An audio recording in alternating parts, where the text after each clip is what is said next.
Hello दोस्तों, कैसे हैं। स्वागत है आपका हमारे यूट्यूब चैनल कॉम्पिटिशन इरा में। आज हम लोग पढ़ेंगे दिल्ली पुलिस प्रैक्टिस सीट की आगे सीरीज जो हम लोग चला रहे हैं उसका पार्ट 8। तो स्टार्ट करने से पहले आपके जितने भी स्टडी ग्रुप हैं वहाँ वीडियो को शेयर कर दीजिए। तो चलिए स्टार्ट करते हैं। आज का हम लोग क्वेश्चन पे आते हैं। एक व्यापारी 15 रुपये प्रति किलोग्राम की दर से 70 kg तथा 18 रुपये 50 पैसे प्रति किलोग्राम की दर से 30 किलोग्राम चाय खरीदता है। यदि पैकिंग चार्ज 2% हो तो वह दोनों का मिश्रण किस दर पर बेचे कि उसे 15% का लाभ हो। ठीक है, तो हम देखते हैं कि पहले जो है वो व्यक्ति 70 kg चाय खरीदता है। किस दर से खरीदता है, यहाँ पे दिया हुआ है 15 रुपए के हिसाब से। फिर उसके बाद देखते हैं 30 kg खरीदता है। वो किस हिसाब से खरीदता है, 18.50 के हिसाब से।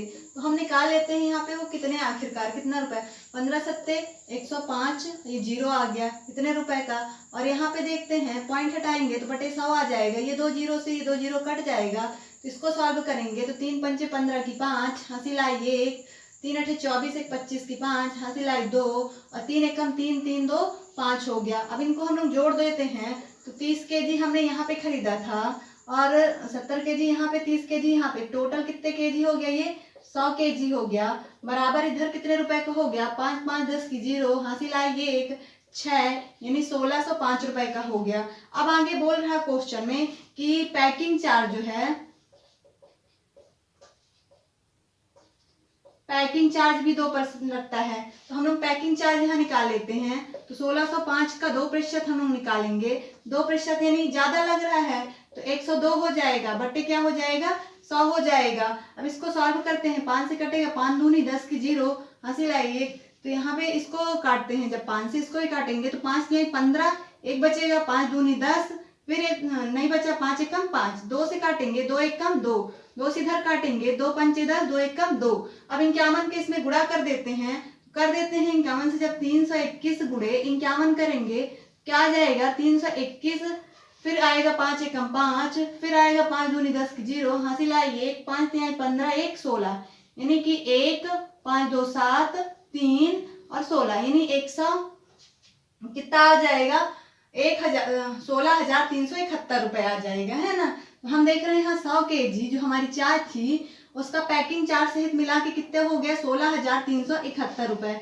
अब यहाँ पे हमको 1 kg का पूछा है, यहाँ से हम लोग बटे 100 आ जाएगा, इधर आ जाएगा, यहाँ कितना बचेगा, 1 बचेगा सिर्फ। अब ये 2 अंक से हटाएंगे नीचे से तो 2 अंक बाद क्या ऊपर लग जाएगा, दशमलव लग जाएगा। तो हम देख रहे हैं यहाँ पे हमारा 1 kg का कितना चाय का मूल्य आ गया है, 163.71 रुपए, है ना। अब हमको इसी चाह में क्या चाहिए, 15% का लाभ चाहिए। तो हम 15% के यहाँ अपना लाभ निकाल लेते हैं। तो 15% का लाभ यानी कि 115 हो जाएगा, बटे परसेंट हटाएंगे तो 100 आ जाएगा। अब इसका हम इसमें गुणा करते हैं तो कितना आ जाएगा हमारा, 1882.55 आ जाएगा। ठीक है, और बटे में यहाँ पे 100 था पहले से ही। अब ये 100 को यहाँ से हटाएंगे तो 2 अंक बाद और दशमलव लग जाएगा, तो यहाँ तक तो दशमलव लगा ही है। अब इसके बाद लगेगा तो 1 2, यानी कि यहाँ दशमलव आ जाएगा। तो हम देख रहे हैं 18.82 आ गया। हमारा ऑप्शन कौन सा है, इसके नजदीक दिया हुआ है, हमारा ऑप्शन नंबर जो ए है लगभग इसके नजदीक है। तो हमारा यहाँ पे आंसर क्या आ जाएगा, हमारा 18.80 लगभग में, है ना। क्योंकि ये क्वेश्चन के आंसर जब इतने बड़े रहते हैं तो इनके आंसर जो होते हैं लगभग में ही आते हैं। तो हम लोग अगले क्वेश्चन में अपने चलते हैं।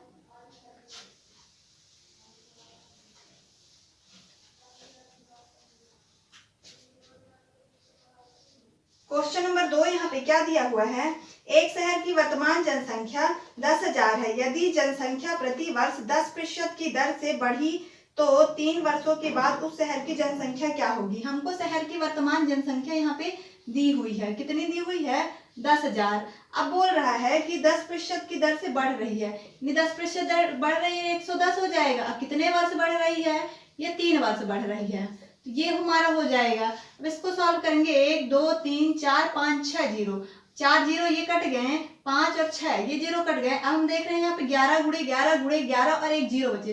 तो 11 का क्यूब, तो 11 का क्यूब 1331 होता है और एक जीरो, यानी ये हमारे यहाँ पे आंसर हो जाए 13,310 हो जाएगी 10,000 से 3 वर्ष बाद।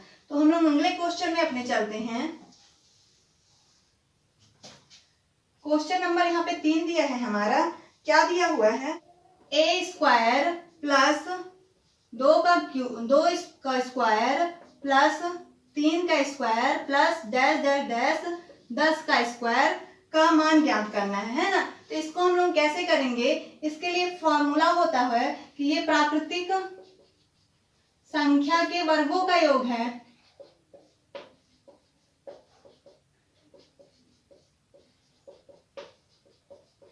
इसके लिए हम लोग फॉर्मूला लिखाते हैं n into N plus 1 upon 2n+1 बटे क्या हो जाता है 6। ये हमारा फॉर्मूला होता है। इसी के आधार पे हम लोग ये क्वेश्चन सॉल्व करेंगे। तो n जो होगी, जहां n जो है अंतिम संख्या, क्या होगी, n अंतिम संख्या होगी। तो हम लोग n देखते हैं, 10 दिया हुआ है, गुणे क्या हो जाएगा n+1 यानी 10 और 1 11, फिर गुणे यहाँ n की वैल्यू 10 दूनी 20 और 1 जोड़ेंगे तो 21 आ जाएगा, बटे कितना आ जाएगा यहाँ पे 6। सॉल्व करते हैं, 3 से काटेंगे तो 3 दूनी और 3 सते, और 2 से काटेंगे यहाँ पे 5 हो जाएगा। तो यहाँ पे इसका गुणा कर देते हैं, 7 पंचे 35 और गुणे क्या हो जाएगा 11 हो जाएगा, 11 पचे 55 की 5, हासिल आई 5, 11 तिहाई 33 और 33 में 5 जोड़ेंगे तो 38, यानी हमारा आंसर यहाँ पे क्या हो जाएगा 385। इन सभी संख्याओं का एक का स्क्वायर से लेके 10 के स्क्वायर तक का योग क्या हो जाएगा 385, है ना। तो अगले क्वेश्चन में हम लोग चलते हैं।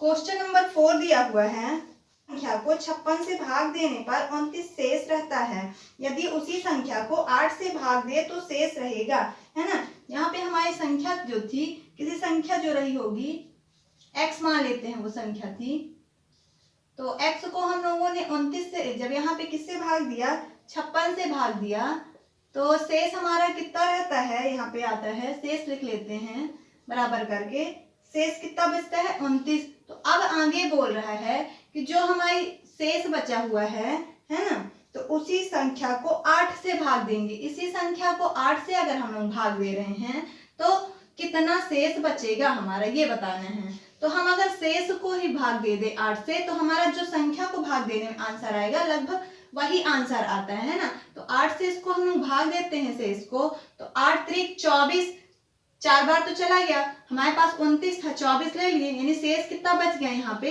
5, और यही हमारा क्या हो जाएगा आंसर, ठीक है ना। इस तरह के सवाल जो होते हैं पीछे भी हम लोगों ने पढ़ चुका है कि जो संख्या हम लोग संख्या यहाँ पे नहीं निकालेंगे, जो संख्या शेष आती है उसी को हम लोग जो संख्या से कहता है भाग दे देते हैं, तो हमारा शेष आ जाता है आगे वाला, ठीक है ना। तो अगले क्वेश्चन में चलते हैं हम लोग।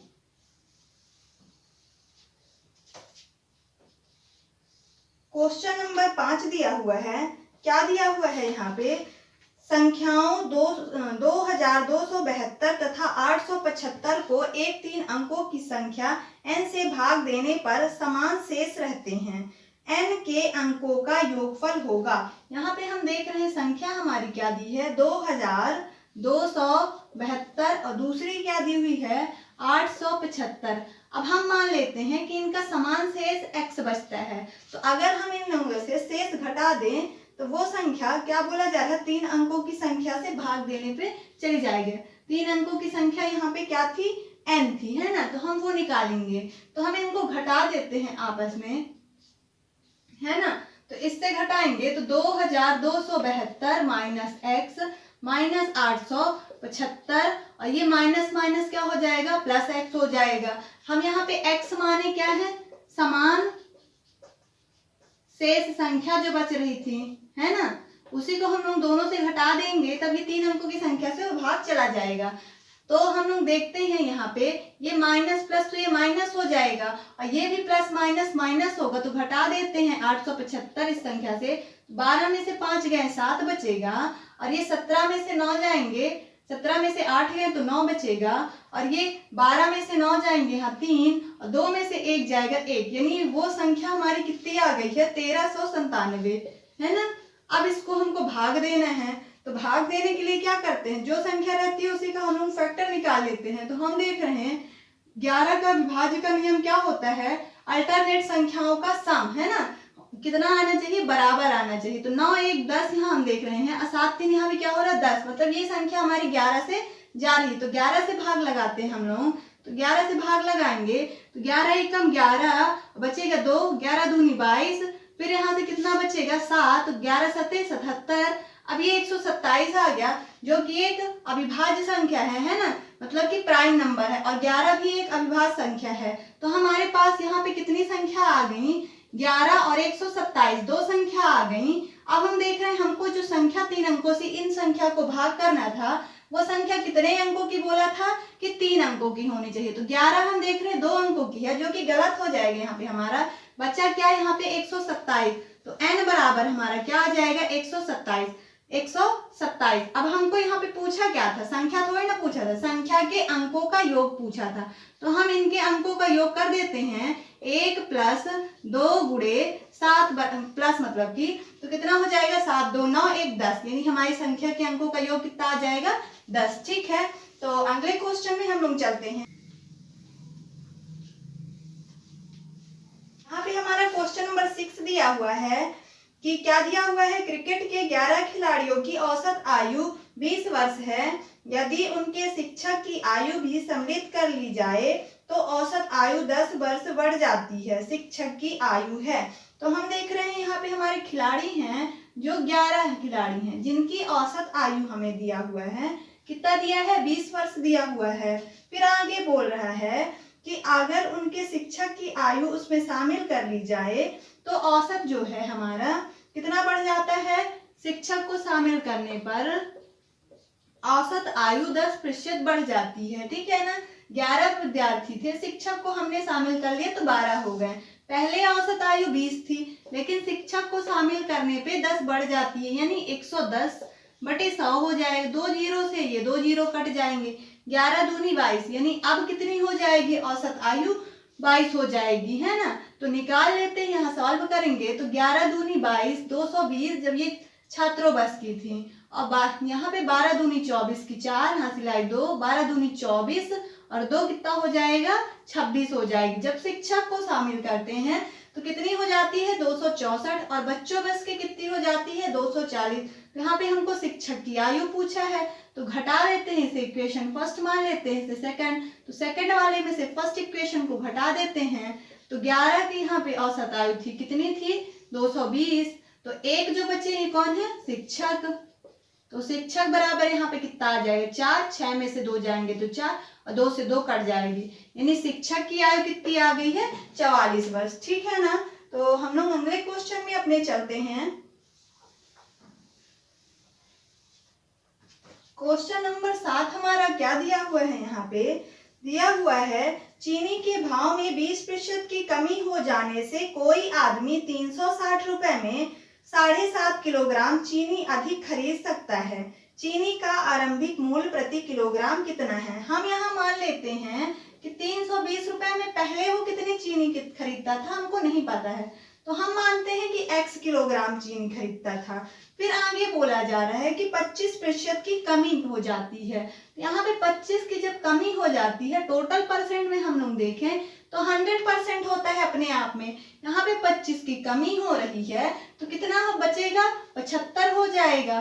तब जाके हम देखते हैं हमको कितनी अधिक चीनी मिलती है, 7.5 किलोग्राम चीनी अधिक मिलती है। ये हमारा सॉल्व हो गया। अगर आपसे ये बनाते बन गया तो क्वेश्चन सॉल्व करना बहुत आसान है। अब सॉल्व करते हैं, 25 से कम 25 और 25 तिहाई 75, 3 से इधर काटेंगे 3, या फिर 3 से ये कट रहा है 320 था, 300 यहाँ पे 60 था, 3 एकम 3 और 3 दूनी 6, 120।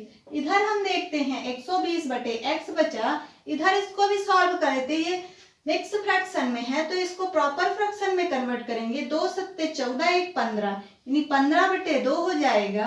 अब 15 से इसको काटेंगे तो 15 8 120। अब यहाँ तिर्यक गुणा हो जाएगा तो x उधर जाएगा, 2 इधर आएगा, तो x बराबर 8 गुणे 2 हो जाएगा, बराबर कितना हो जाएगा 8 दूनी 16, 16 रुपए हो जाएगा। और ये 16 रुपए कब का मूल्य है, हमारा प्रारंभिक मूल्य है ना। तो आरंभिक मूल्य यहाँ पे कितना आ गया है हमारा 16 रुपए।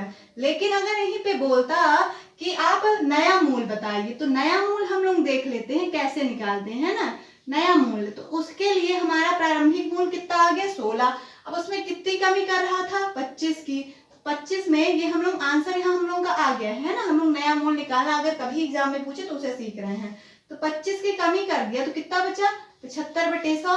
सॉल्व कर लेते हैं, 25 तिहाई 75, 25 चौको और 4 से काटेंगे तो 4 चौको 16, 4 तिहाई 12, यानी नया मूल्य क्या हो जाएगा यहाँ पे हमारा 12 रुपए हो जाएगा, है ना, क्योंकि कमी हो रही है तो 16 से कमी कितनी हो गई है 12 रुपए हो गया है, ठीक है ना। तो हमारा आंसर यहाँ पे क्या है 16 रुपए। तो हम लोग अगले क्वेश्चन में चलते हैं।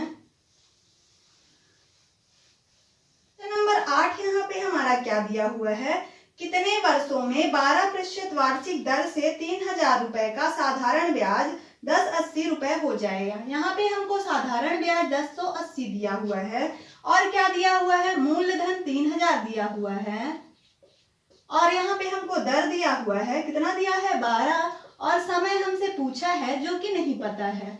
सॉल्व कर लेते हैं, 2 जीरो से ये 2 जीरो कट गया, 1 जीरो से ये जीरो कट गया, 12 से काटते हैं 12 निया 108 होता है, 3 से काटेंगे 3 तिहाई, इधर 3 बचा, उधर t बराबर बचा, यानी t बराबर कितना आ गया 3, यानी कि समय हमारा कितना रहा होगा 3 बस, और यही हमारा क्या आ गया है आंसर। तो हम लोग अगले क्वेश्चन में चलते हैं।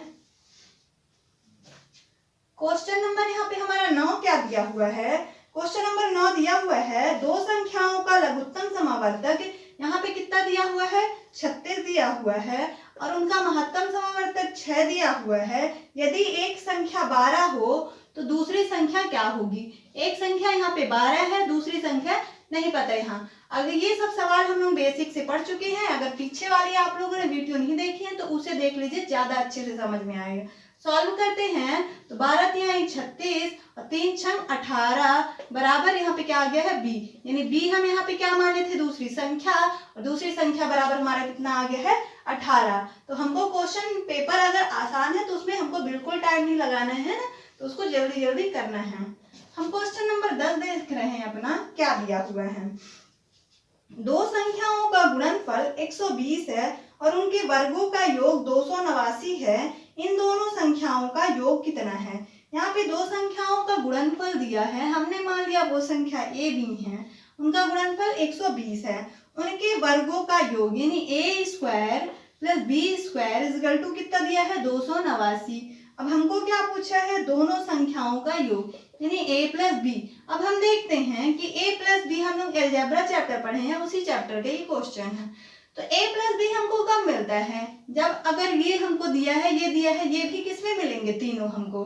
हम देखते हैं यहाँ a प्लस b का होल स्क्वायर अगर हम लोग देखें तो हमको a² plus b² plus 2ab, यानी हमको ये भी मिल रहा है और ये भी यहाँ पे हम लोगों को मिल रहा है और ये भी हम लोगों को मिल रहा है, मतलब यही फॉर्मूला सेटिस्फाई होगा, है ना। तो रख देते हैं वैल्यू a प्लस b तो हमको नहीं पता है, यहाँ पे a² b² की वैल्यू पता है 289, तो उसके नीचे उसकी वैल्यू रख दिए, प्लस यहाँ पे हमको 2 दिया है गुणे 120 हो जाएगा, a प्लस b का होल स्क्वायर बराबर 289 प्लस यहाँ पे 12 दूनी 24 240 हो जाएगा। a प्लस b का स्क्वायर, इनको जोड़ेंगे तो 9 8 4 12 की 2 2 2 4 1 5। अब स्क्वायर हटाएंगे तो इधर रूट लग जाएगा, तो इधर a प्लस b बराबर और 229 जो होता है 23 का स्क्वायर होता है, तो a प्लस b बराबर हमारा क्या आ गया है 23। और यही हमको क्वेश्चन में पूछा था कि उन दोनों संख्याओं का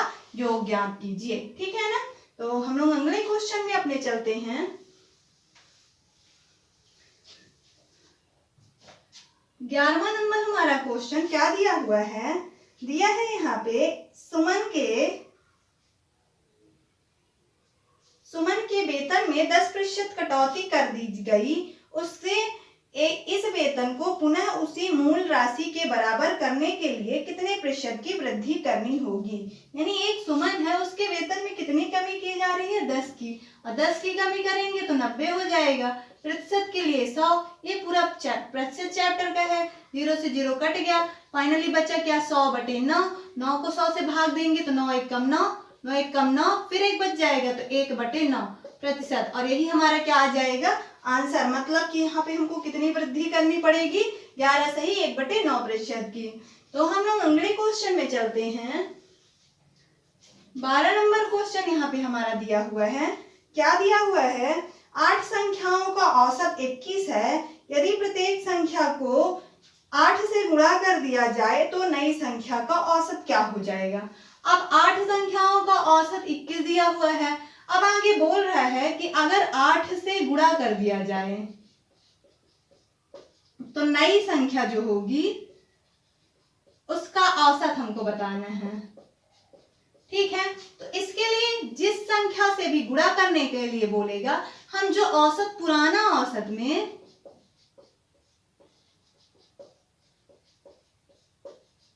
उतनी संख्या का गुणा कर देंगे। तो पुराना औसत हमारा कितना था? 21। अब किसका यहाँ पे क्या बोल रहा है कि 8 से गुणा करने पर कितना आ जाएगी नया औसत? तो यहाँ पे अगर 8 से बोला है तो 8 से गुणा कर देंगे, 12 से बोलेगा 12 से कर देंगे, 3 से बोलेगा 3 से। यानी जिस संख्या से गुणा करने के लिए बोलेगा पुराने औसत में ही हम लोग गुणा कर देंगे, तो हमारा यहाँ से क्या आ जाएगा? नया औसत। ठीक है ना? तो देख लेते हैं हम लोग गुणा करने में। 8 एकम 8 और 8 दूनी 16, यानी हमारा नया औसत यहाँ पे कितना आ गया है? 168, और यही हमारा क्या हो जाएगा? आंसर। तो हम लोग अगले क्वेश्चन में चलते हैं। क्वेश्चन नंबर 13 दिया हुआ है। क्या दिया है यहाँ पे? यदि 10 वस्तुओं का विक्रय मूल्य 12 वस्तुओं के क्रय मूल्य के बराबर हो तो लाभ प्रतिशत क्या होगा? 10 वस्तुओं का यहाँ पे एसपी दिया हुआ है, 12 वस्तुओं के सीपी के बराबर है, तो हमको यहाँ पे लाभ प्रतिशत बताना है। ठीक है ना? तो हम देख रहे हैं इधर एसपी है, ये बटे में सीपी इधर आएगा तो आ जाएगा, बराबर इधर 12 तो है पहले से, और ये 10 इधर आएगा तो बटे में आ जाएगा। अब देख रहे हैं एसपी के सामने एसपी की वैल्यू हो जाएगी जो, और सीपी के सामने जो है सीपी की वैल्यू हो जाएगी। तो एसपी यहाँ पे कितना है? 12, यानी हम किसी वस्तु को बेच कितने में रहे हैं? 12 में, और खरीद कितने में रहे? 10 में। तो 10 में खरीद रहे हैं, 12 में बेच रहे हैं, तो यहाँ लाभ हुआ ना हमको? कितने का लाभ हुआ? 2 का। अब यहाँ पे हमको लाभ प्रतिशत निकालना है, लाभ बस थोड़ी ना बताना है। तो लाभ प्रतिशत के लिए क्या करते हैं? जितने का लाभ होता है वो, और लाभ या हानि जो भी होता है वो किसमें होता है? सीपी पे। और प्रतिशत के लिए बटे 100 हो जाएगा, मतलब गुणे 100 हो जाएगा। अब ये 1 0 से 1 0 कट जाएगा, फाइनली क्या बचा? 2 और 10, तो 2 गुणे 10 क्या हो जाएगा? 20%, यानी लाभ उसको कितना हुआ है? 20% का। तो हम लोग अगले क्वेश्चन में चलते हैं।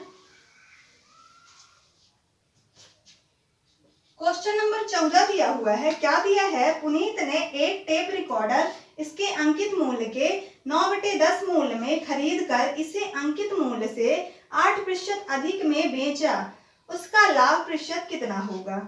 यानी कि यहाँ पे दिया है पुनीत एक टेप रिकॉर्डर उसके अंकित मूल्य के 9/10 मूल्य में खरीद कर, यानी सीपी है जो, उसका अंकित मूल्य का कितना है?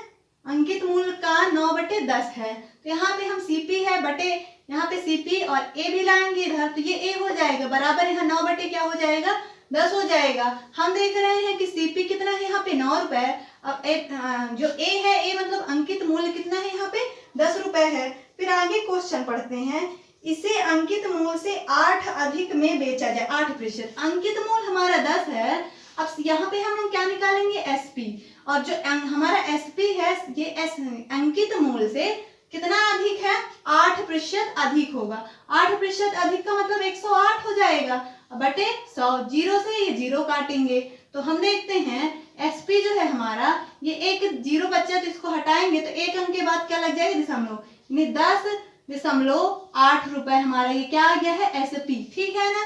तो हम इसको अब क्या करते हैं, यहाँ पे हमको क्या पूछा है, तो उसका लाभ प्रतिशत कितना है? हम जानते हैं सीपी हमारा कितना है? 9 रुपए, और एसपी कितना आ गया है? 10.8 रुपए। तो कितना उसको प्रॉफिट हो रहा है? माइनस करके देख लेते हैं। 9.0, यहाँ पे प्रॉफिट आ जाएगा हमारा 8, 10 में से 9 जाएगा 1, यानी 1.8 का उसको क्या हो रहा है? प्रॉफिट परसेंट हम लोग अब यहाँ निकालेंगे, है ना? किसमें प्रॉफिट होता है हमेशा? सीपी पे। सीपी कितना था? 9 रुपए। प्रतिशत के लिए बटे 100, मतलब गुणे 100 करेंगे, यहाँ से पॉइंट हटाएंगे तो एक क्या नीचे लग जाएगा? दशमलव लग जाएगा। ये 1 0 काटेंगे, 1 0 कट गया, 9 से काटेंगे 2 बार 18 जाएगा, यानी प्रॉफिट परसेंट हमारे यहाँ पे कितना आ जाएगा? 2 गुणे 10, 2 दाहम की 20% आ जाएगा, और यही हमारा क्या हो जाएगा? आंसर। तो हम लोग अगले क्वेश्चन में चलते हैं और आज के अपने आखिरी क्वेश्चन में, है ना। तो अगर आपको वीडियो पसंद आई है तो वीडियो को लाइक कीजिए। अगला क्वेश्चन 15 नंबर क्या दिया हुआ है, दिया है ए तथा बी की चालों का अनुपात 4 और 5 है, यानी ए है और बी है, उनकी स्पीड S1 मान लेते हैं, S2 कितना दिया हुआ है, यहाँ पे हम लोग देख रहे हैं 4:5। तो हम जानते हैं कि जो इनकी स्पीड होती है, टाइम का रेशियो जस्ट इनका उल्टा हो जाता है। तो इनकी स्पीड का रेशियो 4:5 है, तो टाइम का रेशियो क्या हो जाएगा, 5:4 हो जाएगा। अब आगे हम लोग क्वेश्चन पढ़ते हैं और अनुपात है तो अनुपात के साथ एक वेरिएबल हम लोग लगा लेते हैं। आगे हम लोग देख रहे हैं तो दिया हुआ है करने में बी यदि 24 मिनट ले तो ए की दूरी को तय करने में कितना समय लगते हैं। अब हम देख रहे हैं कि बी का टाइम कितना दिया है, यहाँ पे 4x दिया है और बी का वैसे भी टाइम दिया है कि वो कोई भी दूरी तय करता है तो उसे कितना लग रहा है, 24 मिनट। तो दोनों बी के ही समय है तो दोनों बराबर हो जाएंगे। तो हम देख रहे हैं 4x बराबर 24 हो जाएगा, 4 से काटेंगे 4 छंग 24, यानी x बराबर कितना आ गया है यहाँ पे 6 मिनट। तो अब हमको यहाँ पे a का समय पूछा है, तो a को कितना समय लगेगा, 5x लगता था, 5x। अब यहाँ x की वैल्यू पुट कर देंगे तो 5 गुणे x की वैल्यू आ गई 6, 5 6 का 30, यानी 30 मिनट। ये a की वैल्यू कितनी आ गई है, 30 मिनट। ये सबसे आसान तरीका है इसको करने का, बाकी और भी तरीके हैं जो कि इससे तो सरल नहीं है ना। तो अगर आपको वीडियो आज की पसंद आई है तो प्लीज वीडियो को लाइक, सब्सक्राइब एंड शेयर कीजिए, है ना। तो थैंक्स फॉर वॉचिंग। में हम लोग तब तक के लिए मिलते हैं फिर।